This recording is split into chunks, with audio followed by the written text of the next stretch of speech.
Sa Pilipinas, ang average na sweldo ng isang mayor ay naglalaro sa 70,000 hanggang 120,000 pesos kada buwan, depende sa laki ng lungsod. Ang pagpili ng tama ay may hatid na pagpapala. Ito ang Tawag 702 DZAS. Agapan ng sambayanan na napapakinggan sa buong mundo sa FEBC.ph sa pamamagitan ng Microsoft Media Server Technologies at ng Bitstop Computers. Inspirations Unlimited.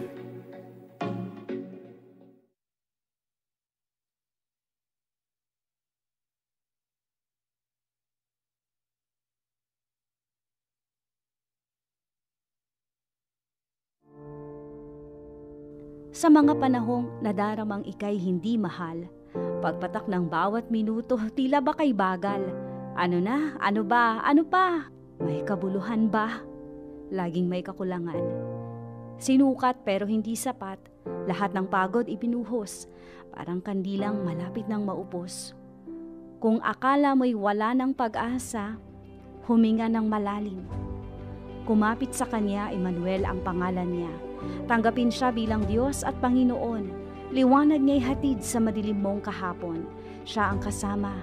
Bawat segundo, bawat minuto, oras, araw, buwan at mga taon, lagi siyang naroroon. Tugon niya ay sakto sa pagkakataon. Ang bumubuo sa bawat umaga, ang humahabi ng bawat mga gabi, upang malaman mong ikaw ay laging minamahal. Mahal at mahalaga sa paningin ng Diyos ng langit at ng lupa. Siya ang matibay na sandigan at dakilang hari magpakailanman.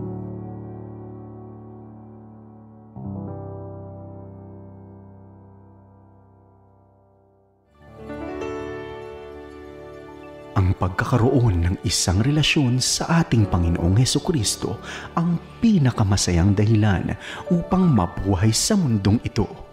Kalakip nito ang buhay na ganap at kasiyasiya sa piling niya. Kahit ikaw man din ay narito pa sa lupa. Dati-rati walang direksyon ang tinatahak mong landas. Subalit nang makilala mo ang Panginoong Hesus, lahat ay nagbago. Lahat ay naging bago.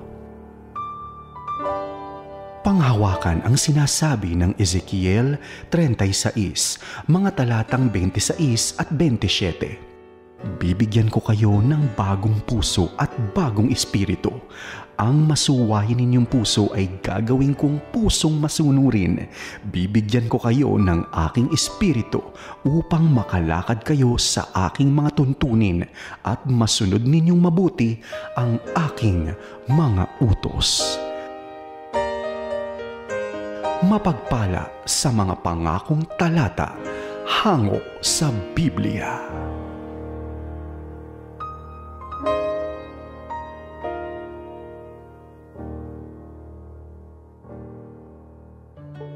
May isang maliit na kuneho na gustong-gustong makawala. Sabi niya sa ina, "Ayoko na po dito. Aalis na po ako." "Kapag umalis ka, hahabulin kita. Kasi ikaw ang aking little bunny." Kung hahabulin mo ako, pagiging isda ko sa malaking sapa. At layo para hindi mo mangingisda ka, pagiging bundok na lang ako. Mas mataas kung nasan ka. Kung ikaw ang mataas na bundok, magiging mountain climber ako at aabutin kita. Kung ganun, ako'y magiging bulaklak sa isang tagong hardin. Pwes, ako'y magiging hardinero at ikaw ang unang-unang hahanapin. Magiging ibon na lang ako at lilipad ng malayong malayo. Ako naman ang magiging puno na siyang uuwian mo. Kung maliit na bangka na lang para makalayag at hindi mo maabutan. Ako naman ang magiging hangin. Gagabay sa'yo saan ka man tumuhin. Kasali na lang ako sa circus. Sasakay sa flying trapeze. At ako ang tightrope walker. Lalakad sa alambre at pilit kang kakapitan. Kung ganon, magiging isang batang lalaki na lang ako at uuwi sa bahay. Aha! Ako ang magiging nanay. Huhulihin kita at yayakapin pa. Nakakapagod pala. Ayaw ko nang lumayo. Dito na lang ako sa'yo, mahal kong ina.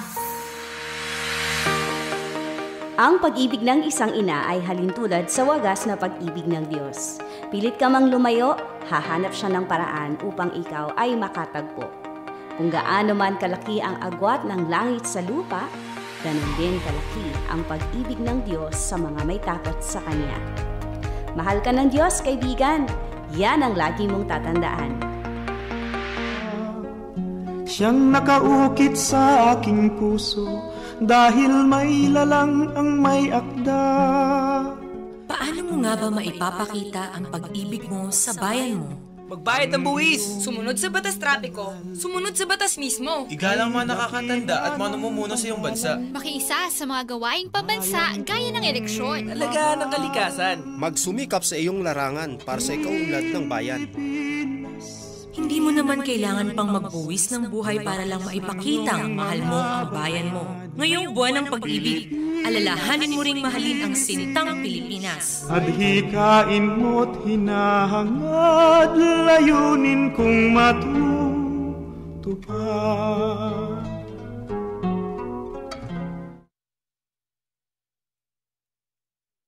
Unlimited Monday Motivation.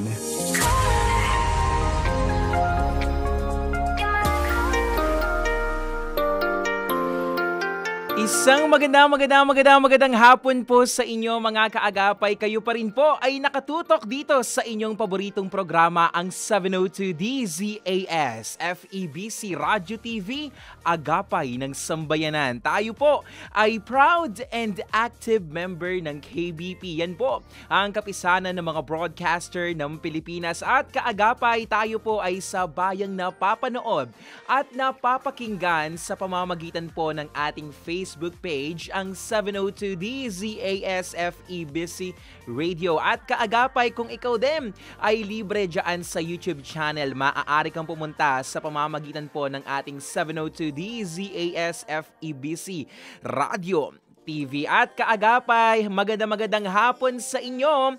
Ito po ang inyong himpilang 702 DZAS sa programang Inspirations Unlimited #Monday Motivation. Ako pa rin po ang inyong kasama tuwing alas 3:30 hanggang alas 4:30 ng hapon.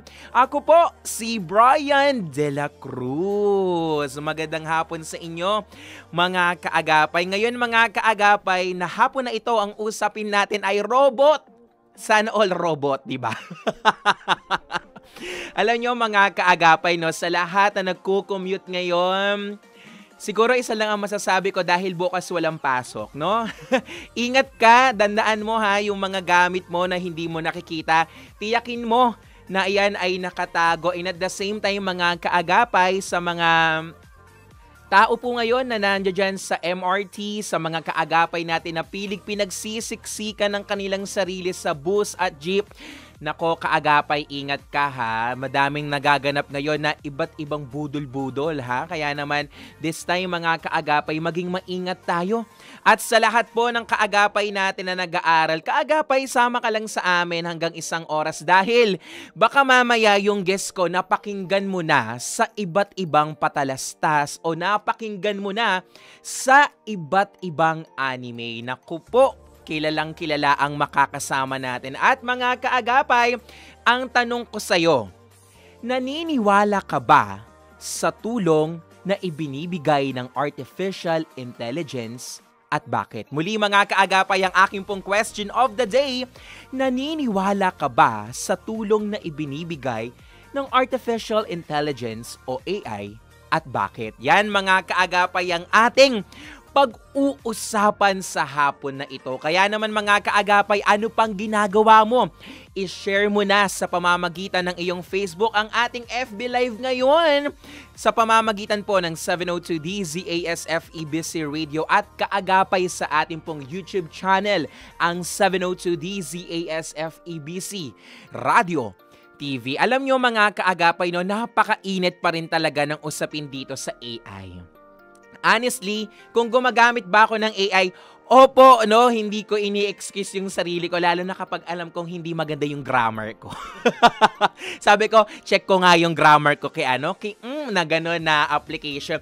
Tumatama naman. And at the same time, pwede mong bago-baguhin yung mga tunog niya. Parang sounds like joyful o magiging joyful yung gagawin mong correction. Pero, mga kaagapay, hindi porket libre ang AI, ito ay gagamitin natin sa kasamaan. Alam niyo mga kaagapay, noong umattend ako sa isang seminar, sinasabi nga dito na hindi naman masama ang makabago. Hindi naman masama ang bago. Alam niyo kung ano yung masama? Yung isip ng tao kung paano niya to ginagamit.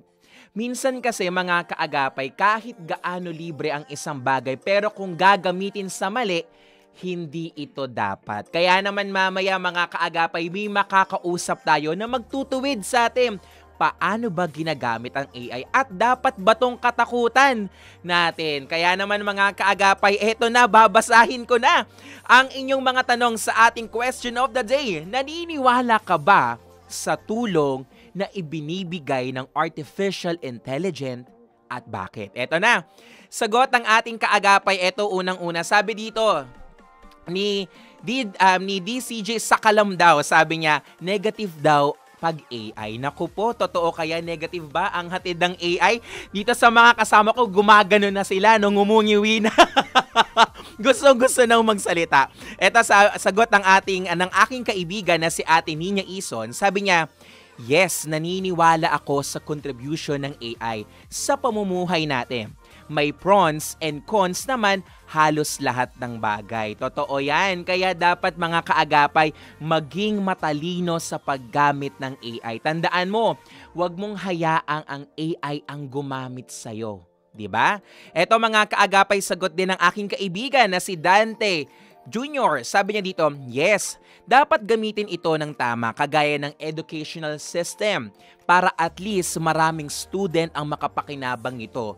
Tapos, mahalaga din ito sa professional kagaya ng IT na may trabaho. Yun lang po. Ito, sagot ang ating kaagapay na si Jeric Ilagan. Sabi niya, nakakatulong po, pero dapat nating gamitin minsanan. Ikaw ba, kaagapay, ang tanong ko sa'yo, gumagamit ka ba ng AI? O sabihin natin kahit sa mga document mo man lang, ginagamit mo ba yan? Alam mo mga kaagapay, no? Wala akong gaanong kaalaman dito sa AI, pero naniniwala ako na ang lahat ng magaganda ay may mabuting resulta. Pero kapag sobra-sobra, nagiging masama. Kaya naman mga kaagapay, kapit ka lang!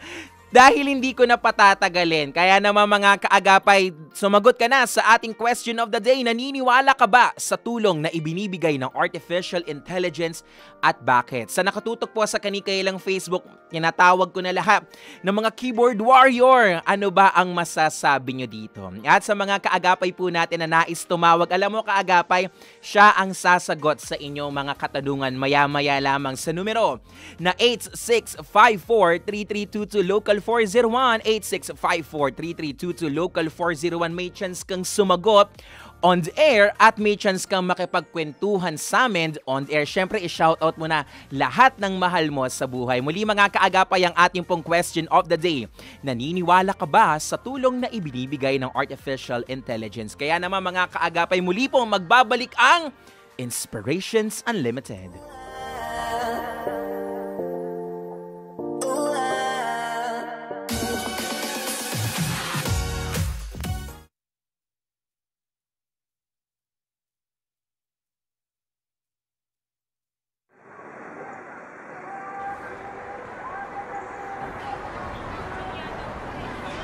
In a world full of noise, there is news that rings true, promising hope and renewal for Filipino people. The gospel broadcasts of FEBC Philippines reach communities in 27 languages across 15 regions through 13 radio stations and online. 2 shortwave transmitting sites in Iba and Bocaue bear the gospel to listeners in China and Southeast Asia in over 40 languages. In everyday theology and Christian living commentary, in public service and first response programs, in curated music and radio drama. Gospel perspectives reach hearts and change lives. Your support powers our broadcasts. Ito pala yung purpose mo sa buhay ko. Makilala ka. Tuwing nakikinig po ako sa Dix FA.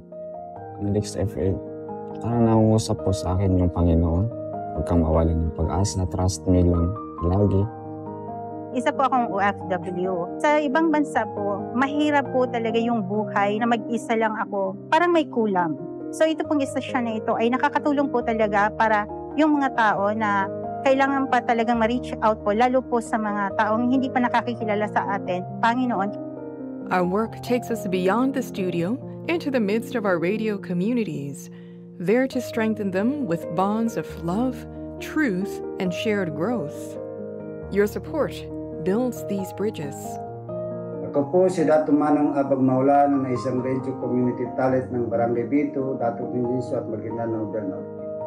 Nakakatulong din sa akin ang Radio Gandingan dahil marami akong natutunan katulad ng mga seminar, interview at mga iba pang training at natuto din akong gumagawa ng script at community news. At meron din silang naitulong sa aming community tulad ng mga makinarya at iba pang pangangailangan ng aming community. Lalo na kung may darating na kalamidad ay nandyan sila upang tulungan ang mga taong nangailangan ng tulong hindi lang sa aming lugar pati na rin sa ibang lugar. In times of calamity, we step in to provide vital communication services and even more vital lifelines of counsel and gospel hope. Your support gives aid. Kami po talaga ay sanay na nakikinig sa radyo. Ano po, sinusundan namin yung balita. Sabi ko, i-open kaya natin kung mayroon ng station. Naghahanap kami ng station, wala talaga. Lumabas yung sa inyo na 98.5 FEBC. Narinig ko nga doon First Response Air, The Way, Radio. Sabi ko parang hanggaan sa ano ko yan. Hanggang narinig ko nga, may mga Christian song, tuwang-tuwa ako, sabi ko, lakasan mo, sabi ko sa aking may bahay. So, yun, narinig na nga po namin. Tapos, quote kayo ng Word of God. Talagang very comforting. Kailangan namin yun sa panahon ngayon. Filipinos need Christ's gospel. Everywhere, every day. Whom will you help us reach?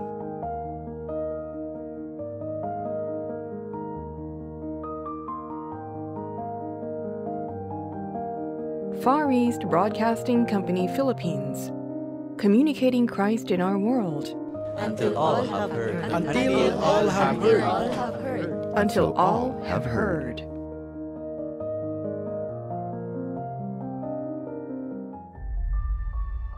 Ano ba ang pamanang iiwan ko? Pera? Bahay at lupa? Edukasyon?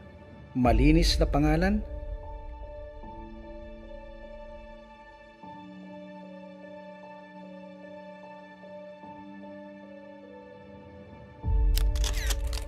The legacy of FE.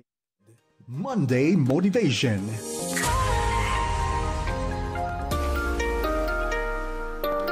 At kaagapay, ikaw pa rin ay nakikinig dito sa iyong paboritong programa, ang Inspirations Unlimited.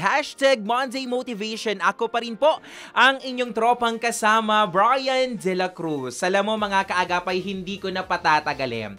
Eto mga kaagapay, kung nanonood kayo siguro ng mga Meteor Garden, yan! Ako po, kung nanonood ka siguro mga kaagapay ng mga ilang mga matatanda talaga, mga 90s na mga anime, mga 90s na cartoons. Alam mo kaagapay, baka siya yung napakinggan mo, hindi lang halata. Kasi mga kaagapay, siya lang naman po ang The Voice Master ng Pilipinas dito. And at the same time, mga kaagapay, nagtapos po siya ng kursong Bachelor of Arts in Speech Communication sa Universidad ng Pilipinas at maging po sa kanyang Master in Broadcast Journalism sa University of the Philippines. Founder and CEO ng Certified Voice Artist Philippines, kung saan po ako graduate, di ba? And at the same time, mga kaagapay, founder and producer po ng Tagatog TV, and founder, chairman, ang dami talagang posisyon nito, mga kaagapay. Creative Voice Production. Walang iba, mga kaagapay, the Voice Master of the Philippines, Pocholo De Leon Gonzalez. Magandang hapon, Sir Choi. Mas magandang lalaki ka sa hapon, Brian, and I'm so happy and proud of you. Grabe, parang kailan lang, 2018. No? 2018, nung nag-internship ka sa Creative Voices. And now, look at you. Diba? Mas magaling na sa akin mag-broadcast. Ay, hindi naman, sir. Thank you so much po. Sige, sir, batiin muna natin ang mga nakikinig ngayon sa CVAP at parang pinupuno na nila tayo ngayon. Ayan, syempre, great day sa lahat ng mga Certified Voice Artists Philippines members, lalong-lalo na, syempre, si Navi Garcia, sila Harlem Perulino, sila Jack Kabuga, si Ron Herbon, sila Dean. Dami yan. Oni, si Bog, sila Donna, and many more. Sobrang dami natin. Yeah, hello po sa inyo. Magandang hapon sa inyo. Sa lahat ng kasama namin kahapon sa outing ng Creative Voices at CVAP. Sir, sabi nila dito, sample daw muna. Ano ba yung... Sample? Actually, namaos kami talaga. Ano daw, sir, yung... kami ng kantahan. Ano, sir, yung mga sample mo noon? Hindi, mga sabihin na lang natin yung... Sige. Pinakasikat siguro yung Mature Garden talaga. Alisipin mo, 2003 pa yon, tapos hanggang ngayon ine-ere pa rin. Ganun siya katindi, no? 22 years na. Kaya nga, diba?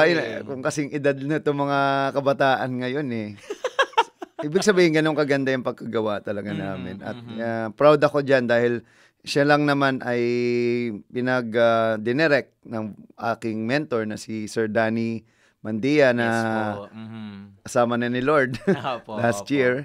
Yan, at yan, isa ako sa mga tumulong din dyan sa pagbuo ng programa.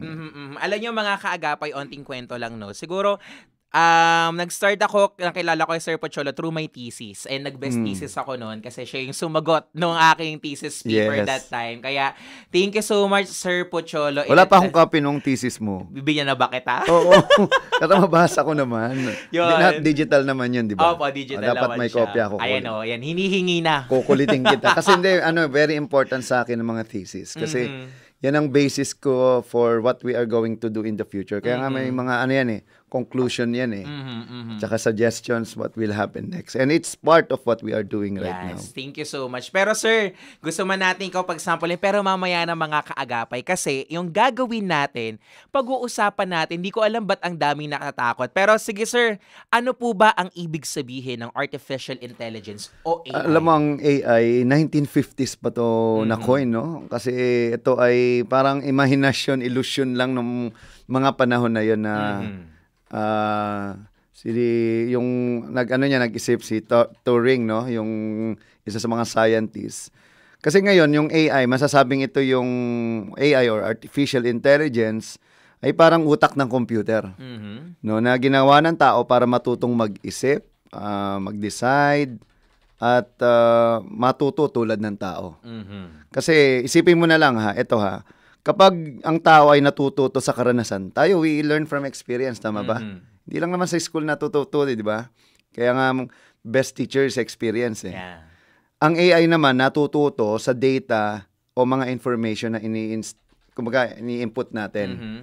Kaya kahit ikaw, napag-aaralan ka ng AI, the way you say things, the way you speak, yung boses mo, yung nuances mo, yung paano ka gumalaw, nababasa niya kasi paulit-ulit lang naman yan Hindi naman tayo nag-iiba ng boses, hindi rin naman tayo nag-iiba ng aksyon.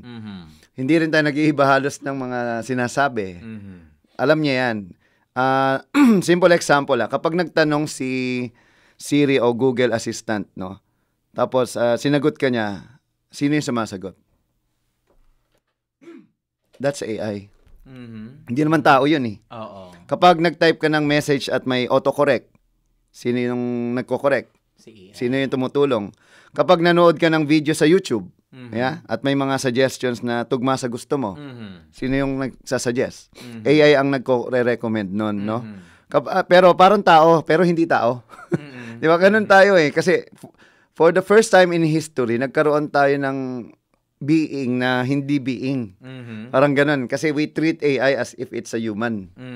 That's the problem because it's not human. It doesn't have emotions, doesn't have katawan, It is data. Mhm. So, kung si AI isang bata, tayo ang guro. Tayo yung teacher na nagtuturo sa kanya. At mas marami siyang matututunan, mas matalino siya. Pero kung mali ang itinuro natin, mali rin yung matututunan niya. So, it depends on the people behind the technology. Katulad ng sinabi mo sa kanya, it's a tool. So, kung ano yung input, yun ang output. Kung good in, good out, garbage in, garbage out, no? Gold in, gold out. So, bottom line, AI is a tool, no? Depende kung paano natin siya gagamitin. Pwede siyang maging katulong, assistant natin, o pwede rin siya maging problema kung aabusuhin siya. Yun. So, maraming mga application kasi itong AI. Hindi lang to yung sa industriya namin, sa voice, ang dami-daming nagwawala ngayon, lalo na nung lumabas yung ng Netflix na gagawin daw AI na yung mga dubbing ng Netflix. Ganun talaga, wala tayong magagawa. At saka bakit kayo magagalit sa AI? Netflix nga ang nag-decide na, kumpanya na nagpapadabing dahil alam nila na mas okay ang AI kaysa sa tao. Kasi ang tao may attitude problem eh. Ang tao greedy, ang tao selfish eh. Ang tao ungrateful. Ang AI hindi. And if it's a company, wala kang magagawa. Kasi decision nila yan eh. Hindi pwede ka magrally, magsisigaw ka dyan. And isang tao ka lang, AI can beat millions of characters. So, in everyday life, what are the example of mga applications? First of all, pwede siyang sa mga voice assistants. So, yan, yung Siri, Alexa, Google Assistant, ChatGPT. Ano pa? Yung mga smart recommendation, di ba pag nanonood tayo, YouTube, Netflix, Spotify, yung mga suggest content using AI. So, ano pa?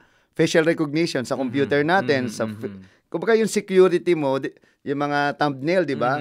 Part yan sa mga phone unlock, security, tsaka mga pagtatag ng mga photos. Yung paano niya nalalaman na ikaw yun? Siyempre, na-identify niya na yung tsura mo.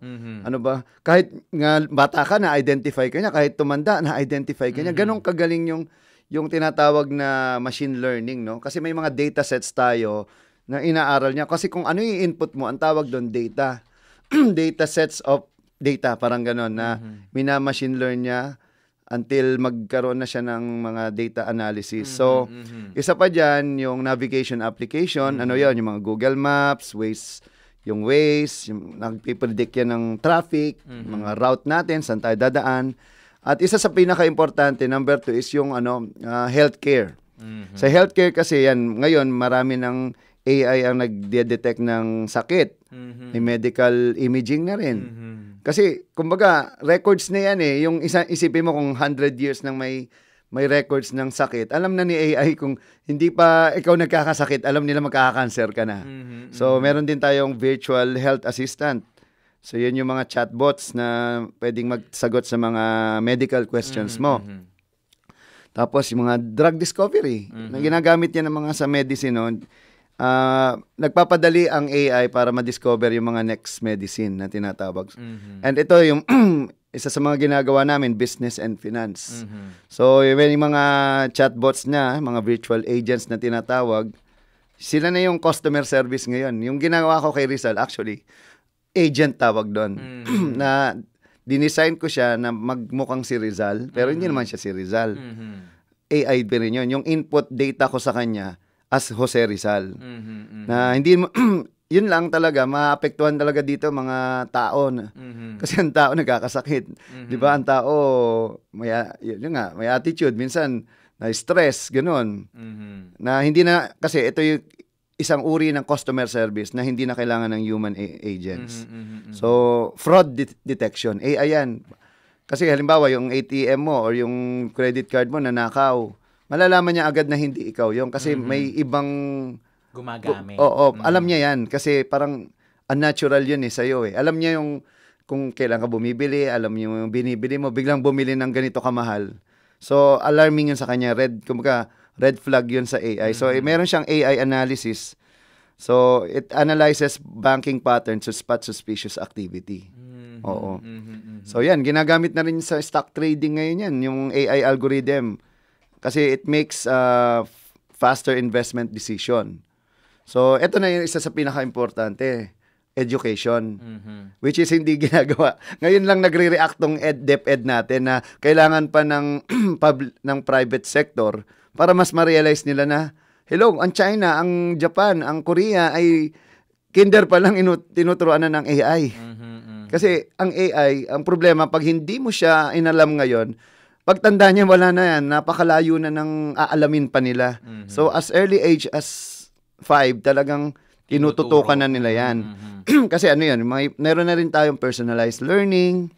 AI also adapts lessons based on student performance. Kasi yun yung lagi ko sinasabi. Kaya bumabagsak ang maraming Pilipino, kabataang mga Pilipino, yung mga estudyante. Hindi natin inaalam yung ano yung interest niyan. Saan ba siya magaling? Nagpo-focus tayo dun sa weakness, hindi sa strength eh. Dapat ngayon, simulan na natin at mas bata pa lang. Alam mo yun, ang tinatawag ko yan, katulad sa CVAP, no? Yung Certified Voice Artist Philippines or Certified Voice Artist Program, interest-based siya. Tandaan mo, hindi ka gagaling sa isang bagay na hindi ka interesado.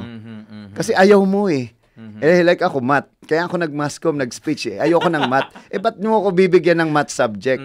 Paano kung yun pa yung kinabagsak ko? Na-kick out ako dahil bagsak ako dyan. Sayang naman yung talento ko, di ba? So ano pa yun? Na-automate niya yung grading. Yung teacher, di na kailangan mag-compute ng isa-isa. Di ba? It checks also essays and quizzes. It also, pwede kong maging AI tutor. Ngayon, marami ng ganyan. Ang maganda sa AI tutor, 24/7, alam mo yan, pwede siyang tumulong sa'yo. Pwede mong tumulong sa homework mo. Ano yan? ChatGPT ngayon. So, ano pa? Ito yung sa creative industry natin. Ito yung kinabibilangan natin eh. So, syempre, unahin ko na yung AI voice cloning. Ito yung kinakatakutan ng halos 99.9% ng mga voice talent. Alam naman natin ang dahilan dahil mawawalan talaga sila ng trabaho. Pero hindi totoo yun. Kung kailan nga kami nag-clone, mas marami kami nagkagawa. Kasi ako ang pioneer since 2020 pa lang. I'm developing an AI to clone my own voice. Noong mga panahon na yun, medyo pangit pa eh. Tsaka maririnig nyo, pumunta sa kanto, nandito na tayo, isang tunog na. Ngayon, hindi. Kung mapapanood mo yung mga videos ko sa The Voice Master, ako eh. Kasi I know how to train AI. So, like what we are doing with Creative Voices, and I'm also the head and part of 11 Labs here in the Philippines. So, almost all data and voices in Filipino, kami nila Mac at mga Creative Voices yan. So, instead of us recording it, AI na lang namin. Kami pa rin naman yun eh. Kumbaga, ang sinasabi ko lang, mas pangit kung ibang boses gagamitin mo. Di gamitin mo ng boses mo para may sense of ownership ka dun sa work mo. Tsaka hindi naman nahalata kung AI yan o hindi eh.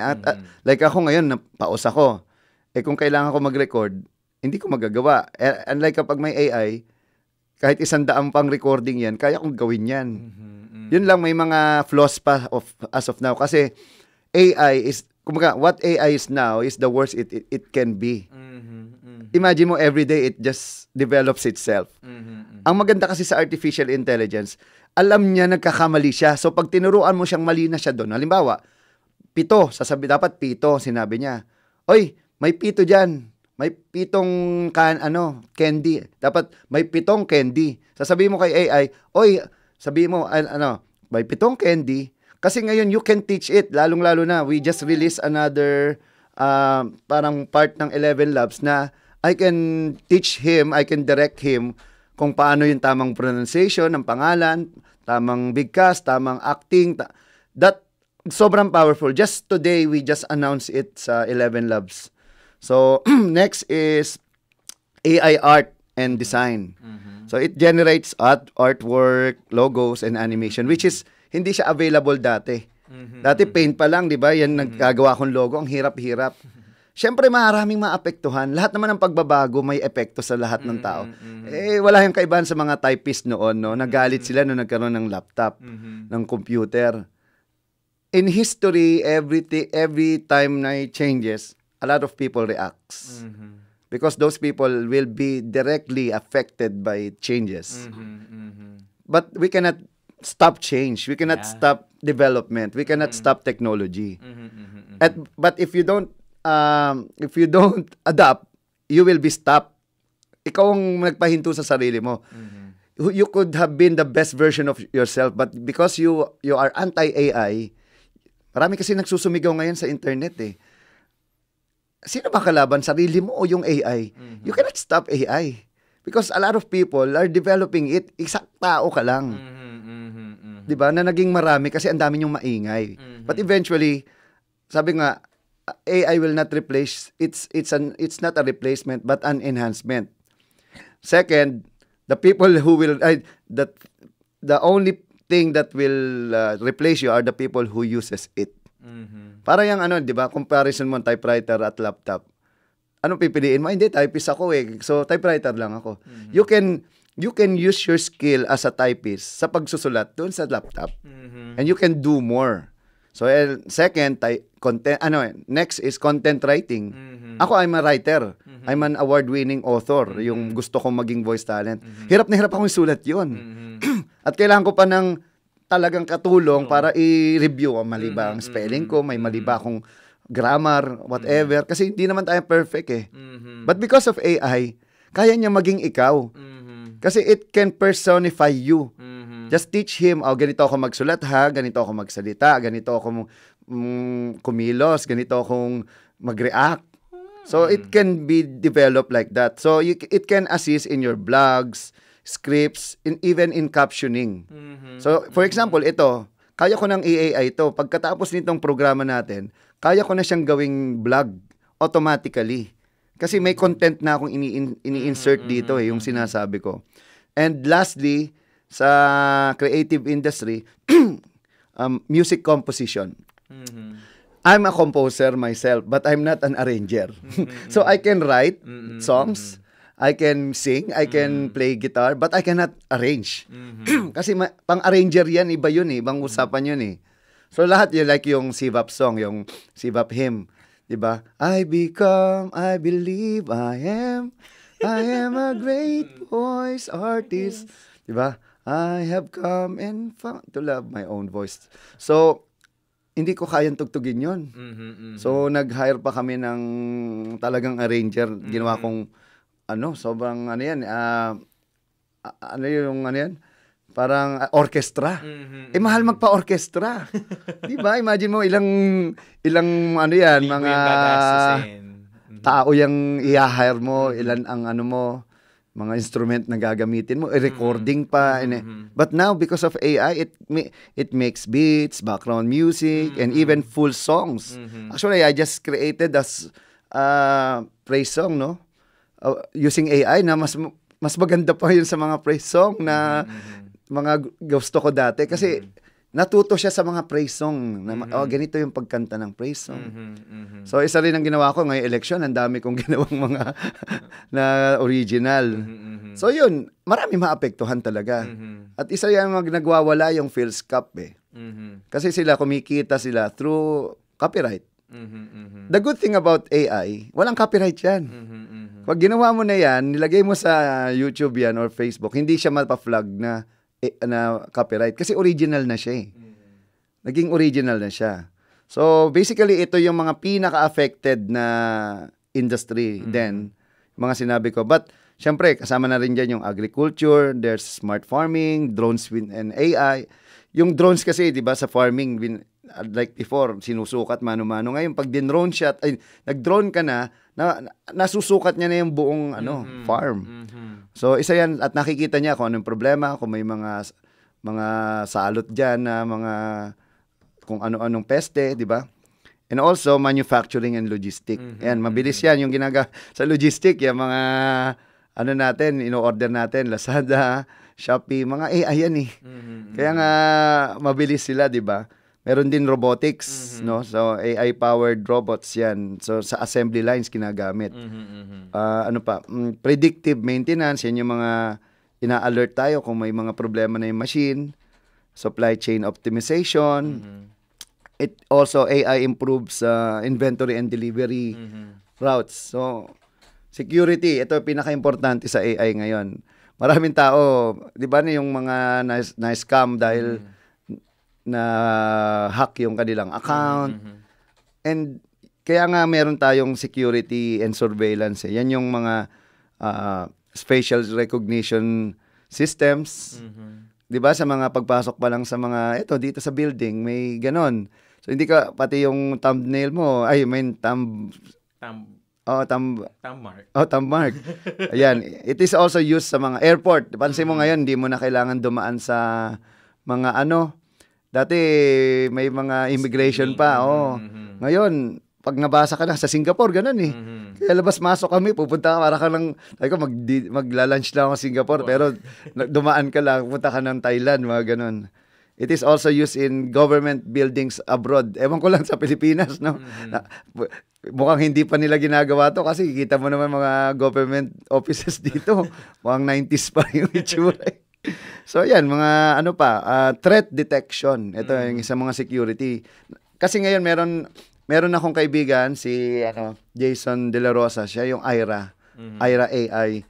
Nagdi-detect sila ngayon ng mga, halimbawa, yung mga nagkaroon ng mga crime, no? Alam ka agad, pag-report, nag-crime doon, nakikita agad. May nangyari, sunog dito, alam na agad. Pati nga sa ngayong election, alam na kung sino yung mananalo, hindi pa nag-e-election. Kasi alam na nila, sa bilang pa lang, kung ilan yung boboto kung kanino. So, ginagamit din ngayon yung AI, no? Ang tawag dyan it analyzes behavior din sa mga CCTV at sa mga online. Kasi kahit tayo ngayon, mga online movements natin, nakikita yan ng AI, na i-re-report na yan. Kasi ang tawag dyan, mga crumbs, no? Yung mga parang kung ano yung iniiwan mo, nadidetect yan. Yes. And also sa entertainment industry. Ito yung pinaka-importante. Dati kasi, di ba, mga family computer lang yan. Hanggang nagkaroon ng mga ibang games na. So, isa rin sa mga pinaka-affected, bukod sa mga animation industry, di ba nagkaroon yung meme ngayon sa yung kay sa Ghibli, kay Miyazaki. Ang dami nagwawala yung kumpanya nga mismo ng Ghibli hindi nagre-react ang OA nyo. Hindi ba nag-e-enjoy naman kayo? Di wag kayong gumamit ng AI. Kung galit kayo sa AI, no? Yun naman yun eh. Kasi if you're enjoying, wala problema, at kung hindi naman illegal lang ginagawa mo, di gawin mo.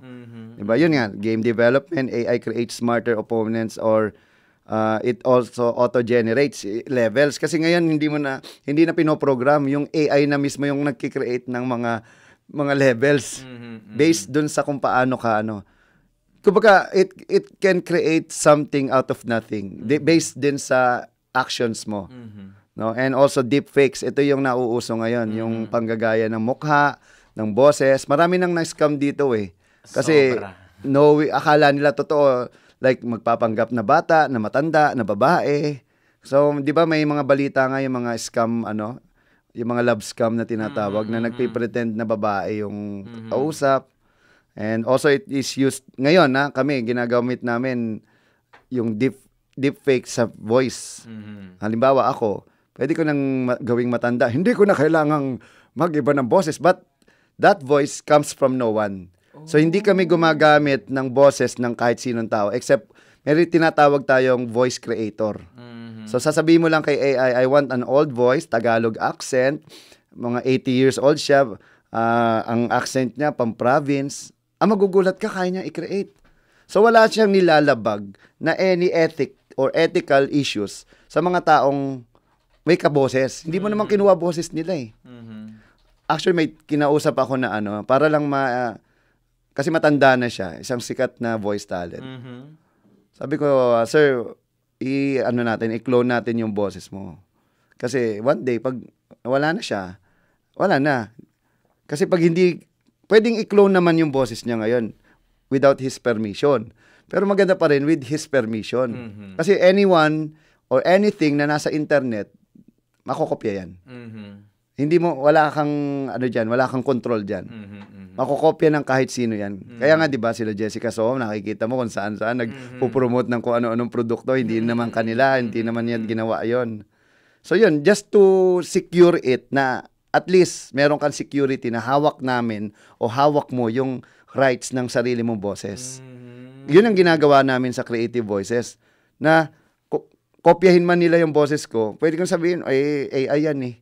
Hindi man ako yan eh. Unlike kapag hindi nila binigyan ng permission yung gumawa, mas magagalit pa sila. At least kami, Kung gamitin man kung saan yung mabuti o masama, hindi na kami yun. AI namin yun eh. Kaya ang boses ko ngayon nagkalat sa internet kasi I'm the number 1 AI voice sa buong Pilipinas at Tagalog and Filipino voice. So, aside from that, yung virtual influencers, nauuso na yan. Mas sikat na nga ngayon mga AI influencers kaysa sa mga tao eh. Bakit? Halimbawa, ito best example, Kong TV, sikat na sikat, di ba? Ang problema sa tao, nauubusan. Ang problema sa tao, nagsasawa yung tao sa kanila. Parang artista din. So, nalalaos sila. Kahit sabi mo, ang galing-galing, ang dami-dami yung idea. Hindi na. Panahon mo yun noon. Tapos ka na ngayon. May bago ng bago. Hindi ka naman pwedeng magbago bilang ikaw eh. Ay, hindi. Nag-rebrand ako eh. So, ang AI influencer, depende yan. Ang tawag, may ginagawa din kaming ganyan. Ang tawag namin yan, alter ego. So, yung mga bagay na hindi mo pwedeng gawin kasi hindi ikaw yon, but you want to, like ako, gusto kong maging matanda. Meron ako mga kwento ni Lolo Tasio. Ako nga pala si Lolo Tasio. Magandang araw mga bata. Ang kwento natin ngayon ay pinamagatang ang voice master ng Pilipinas. So, nag-create ako ng AI data sets ko for 5 hours na nagkukwento ako. Ngayon, tignan nyo. Punta kayo sa YouTube, hanapin nyo yung mga kwento ni Lolo Tasio. AI lahat yan. Pero ang galing niya magkwento. Akala mo tao talaga siya. But that's my AI influencer ko. Hindi naman kailangan influencer maganda or ano. Kasi I influence good deeds. Yung mga mabubuting aral para sa mga bata. Wala na kasing ganun eh. Puro horror, puro katatakutan, puro diablo, demonyo, aswang, multo. Gumawa naman tayo ng mabuti. Kaya nga gumawa din akong ang AI Biblia. Diyan mo makikita mula sa Genesis hanggang kay Kristong.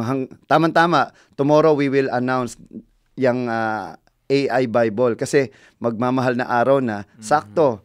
Kasi ang gagawin ko kwento naman ni Jesus sa darating na linggo na to. Oo, nako sir, aabangan namin to. Alam nyo, mga kaagapay, no, ang dami kong notes ngayon na talaga namang masasabi natin na makokontrol talaga tayo ng teknolohiya pero wag tayong magpapakontrol sa teknolohiya. Actually, hindi tayo makokontrol. Tayo pa rin may control dyan eh. Tama naman, sir. Parang sasakyan niya, hindi ma-under yung walang driver eh.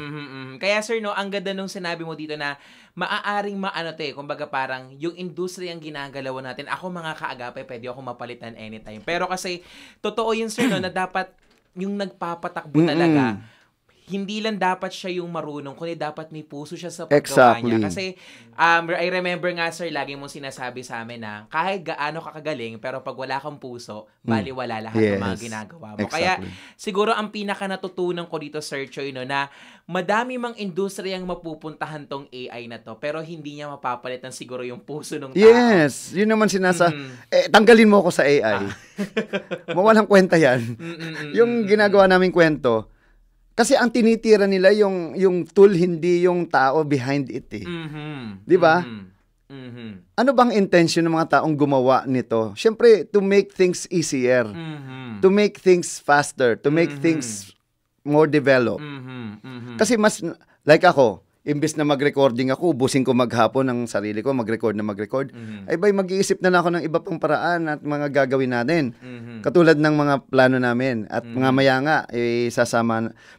sasama natin dito kasi may maganda kaming programa para sa mga nakikinig na para mas magkaroon kayo ng direction at purpose at vision at mission at goals. Kasi kung wala kang goals, vision, mission, kung gusto mo lang pumera at magkapera at gamitin lang yung pera, yung boses mo para magkapera, wala kang patutunguhan talaga kasi mukha kang pera. Natandaan ko tuloy sa Sir Choi yung sinabi mo, no, na parang kung ano yung bagay na kaya mong bigay ng libre, doon ka mas kikita. Ng malaki. Oo. And kaya nga sabi ko na every time na parang yung iba, parang they are asking for a free ganito, ganyan. Go ahead. Kasi mas magandang maglingkod kaysa palagi kang binabayaran. Tsaka wala namang mawala sa'yo. Nadadagdagan ka nga eh. Kaya kaya siguro, sir, no, ano ba tong sasabihin mo, sir? Sige, onti-eling, ano ba tong sige, sasabihin to wrap things out, kasi meron pa ako, meron pa akong 5 sanang points. Pero, okay na yon.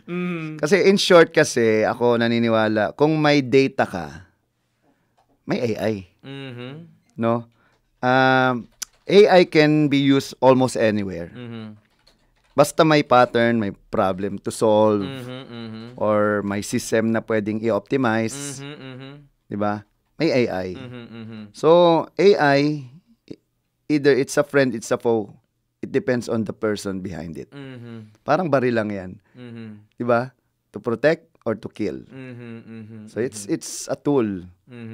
No? It's a powerful tool, but it's not a replacement. Okay?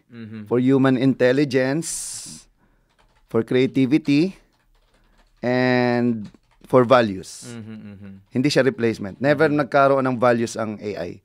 It's always depends on the person behind it. Yung values niya, pagkatao niya, hindi yan AI. Tao yan. No? Gamitin natin to enhance humanity, not to replace it. Kasi hindi naman re-replace ang tao. Dapat ang re-replace ng tao yung masama niyang ugali. Okay? Yung pagiging sakim, makasarili at walang utang na loob. Yan ang i-replace ng mga tao. Okay?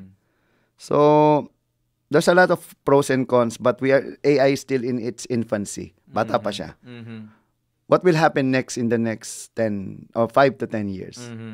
It's up to you to decide. Hindi namin pinipilit na mag-AI ka. Wala namang problema. It's still your decisions. Like, sinasabi ng tao, aeroplano lang yan. Can you buy an airplane? Napunta siya ng Amerika. Hindi, syempre nag-aeroplano siya. Madaling sabihin AI lang yan. AI lang yan. O di, gamitin mo yung AI sa tama. Walang problema. Ikaw yun naman yan Pero don't hate it. At the end of the day, it just reflects who you are. Kung ano yung sinasabi mo against AI, ano mo yan desperation yan rejection mo, aspiration, frustration mo yun. You just have to transform. Para hindi ma-transfer. Kasi yung hatred natatransfer yan hanggat di ka nagtatransform. Lalo na inggit ka sa mga tao. Di ba, uso sa Pilipinas, galit tayo sa mayaman kasi hindi ka mayaman. Paano? Pag yumaman ka, magagalit ka sa sarili mo. Huwag ka magalit sa isang bagay na gusto mong maging. Nagets mo? Tanggalin mo na yung inggit at talagang sa puso mo. Kung salitang inggit, yan pwedeng positive, negative Ganon din ang pagkatao at yung AI. Ang maganda sa AI, walang attitude issues. AI, attitude issues. Yun lang siya Oo. Hindi yan parang mas magaling ang AI niya kasa sa akin. Walang ganon. Ikaw yan. It's your tool. It's ang sabi ko nga dyan, para yan si Iron Man. Siya si Jarvis, tsaka yung Iron Suit. Without Jarvis, hindi siya magiging just another AI intelligent force. So, isang intelligent system. So, meron na tayong teknolohiya na wala ang mundo for millions of years. Ano, ang gagawin mo? Titirahin mo siya o gagamitin mo? Sino may kasalanan pagbating ng araw na sayang, sana ginamit ko siya. Kasi marami nang nauuna sa'yo. Mahuhuli ka. Ang problema sa'yo, you didn't become the best version of yourself because you are anti-AI. Kaya mga kaagapay, na minsan akala natin nakakatakot. Minsan akala natin ayaw nating subukan kasi nakakakaba. Pero totoo talaga explore mo rin dahan-dahan kasi kapag lagi kang against sa isang bagay na hindi mo nauunawaan, sabi nga nila matuto kang magtanong. Exactly. Para maaral mo siya. And ang pinakamahalaga dito kaagapay, ano man ang mapuntahan ng teknolohiya pero kung wala pa rin puso, hindi ito yung tunay na tao na nagbibigay ng definisyon. Exactly. Sir Choi, gusto kitang kausapin pa ng napakatagal. Pero maraming salamat, sir. Pero announce namin, pakilala ko muna Go ahead, sige po, si Sir Max. Siyempre, nag-guest na rin sa ito nag-guest na po sa programa. Kasama natin to sa bati ka muna. So hello, great day everyone. I'm pretty sure marami kayong natutunan sa episode na to at tuloy-tuloy natin yung pag-usapan. Nasa online naman tayo. Yes. Voice Master, siyempre Certified Voice Artist Program. Ang dami nating programa at bukas may mangyayari din. At i-announce ko na. Kasi bukas April 1, maraming mag-April Fool's Day, manloloko sa inyo. Kami hindi, meron din kaming April Fool's Day.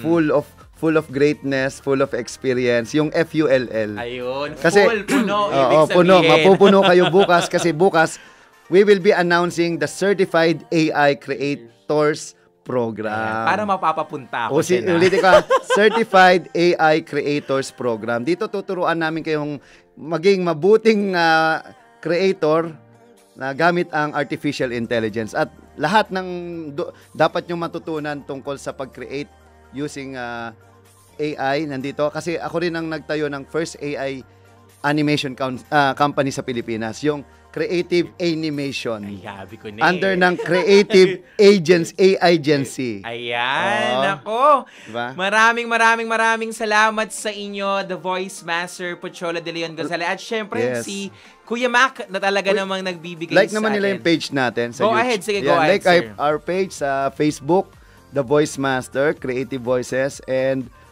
Mac Florendo, hanapin nyo, The Voice of Magic. And also, yan ang Certified AI Creators Program.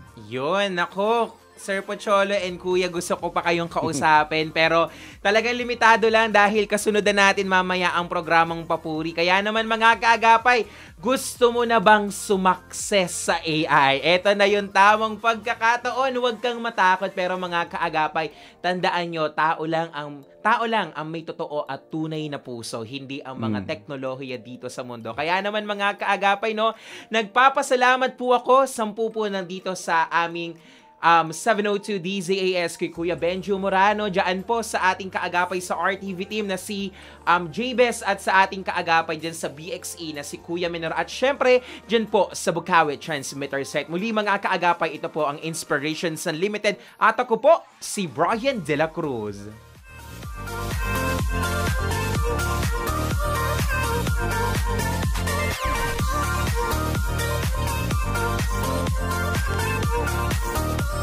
Inspirations Unlimited. Puno na ba ang inyong piso para sa Radyo Coin Banks? Dalhin na ang mga ito sa ating partner Christian Bookstore branches na pinakamalapit sa iyo.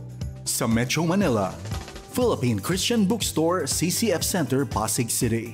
PCBS EDSA Cubao, Eton Centris, SM Fairview, Makati Bethany, Masagana Taft Avenue, Monumento,